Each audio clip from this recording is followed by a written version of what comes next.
حضرت صاحب جن بچوں بچیوں کے رشتے نہیں ہوتے ان کے لیے کچھ بتائیں۔ جن بچوں اور بچیوں کے رشتے نہیں ہوتے اور وہ انتظار میں ہے کہ کوئی مناسب رشتہ ہمیں ملے تاکہ ہم بھی نکاح کریں اور نبی علیہ الصلوۃ والسلام کی اس سنت پر ہم بھی عمل کریں، رشتہ ازدواجیت میں ہم بھی منسلک ہو جائیں، تو سورۃ القصص کی ایک آیت بڑی مجرب آیت، آپ اس آیت کو روزانہ صرف ایک تسبیح پڑھیں اس کی اور اللہ تعالیٰ سے مانگیں۔ اور وہ کون سی آیت ہے؟ رب انی لما انزلت الی من خیر فقیر۔ یہ وہ آیت ہے کہ جب حضرت موسیٰ علیہ السلام سے جب یہ کلمات ان کی زبان سے صادر ہوئے تھے نا، تو اس وقت اللہ نے، انہوں نے تو مانگا تھا کھانا کہ اللہ بھوکا پیاسا ہوں، اللہ نے نہ صرف کھانا دیا بلکہ کھانے والی کا بھی انتظام کر۔ تو اس لیے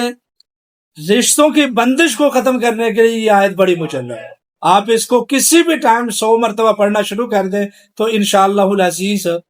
جو ہے نا مناسب رشتہ اور مناسب جگہ سے کوئی نہ کوئی رشتہ آ جائے گا اور انتظام